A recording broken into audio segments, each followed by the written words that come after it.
తెలంగాణలోనే కాక తెలుగు రాష్ట్రాల్లో మాజీ మంత్రి మల్లారెడ్డి గురించి తెలియని వారు ఉంటారు. ఆయన చేసే పనులు, మాట్లాడే మాటలు ప్రత్యేకంగా ఉంటాయి. ఆయన ఏం మాట్లాడినా సెన్సేషన్. పాలమ్మినా పూలమ్మినా అనే డైలాగ్తో సోషల్ మీడియాలో క్రేజ్ సంపాదించారు. 2014లో టీడీపీ తరపున మల్కాజ్గిరి నియోజకవర్గం నుంచి ఎంపీగా తొలిసారి గెలిచిన మల్లారెడ్డి ఆ తర్వాత బీఆర్ఎస్ నుంచి అసెంబ్లీలో అడుగుపెట్టారు.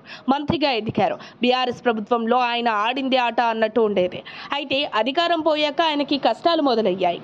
కాంగ్రెస్ ప్రభుత్వం రాగానే ఎస్సీ ఎస్టీ అట్రాసిటీ కింద కేసు నమోదు చేశారు. గిరిజనుల భూములను మల్లారెడ్డి కబ్జా చేశారని ఫిర్యాదు అందడంతో ఆయనపై కేసు నమోదైంది. మొత్తం 47 ఎకరాలను కబ్జా చేశారని కొందరు ఫిర్యాదు చేయడంతో షామీర్పేట్ పోలీస్ స్టేషన్లో కేసు నమోదైంది. గిరిజనుల భూములను ఎన్నికల సమయంలో రాత్రికి రాత్రే భూములను కబ్జా చేశారని, అదే రోజు రిజిస్ట్రేషన్ కూడా చేయించుకున్నారని ఫిర్యాదు చేశారు. దీంతో మల్లారెడ్డిపై 4 సెక్షన్ల కింద పోలీసులు కేసు నమోదు చేశారు. 420 కింద కూడా కేసు నమోదు చేశారు. తాజాగా మల్లారెడ్డికి అధికారులు బిగ్ షాక్ ఇచ్చారు. గుండ్లపోచంపల్లి మున్సిపాలిటీ పరిధిలోని హెచ్ఎండిఏ లేఅవుట్లో 2500 గజాల స్థలం ఆక్రమించి ఆయన సొంత కాలేజీ కోసం మల్లారెడ్డి రోడ్డు వేసుకున్నట్లు తీవ్ర ఆరోపణలున్నాయి. దీనిపై గతంలో మేడ్చల్ మల్కాజ్గిరి ఎంపీగా ఉన్న ప్రస్తుత సీఎం రేవంత్ రెడ్డి అప్పట్లో అధికారులకు ఫిర్యాదు చేశారు.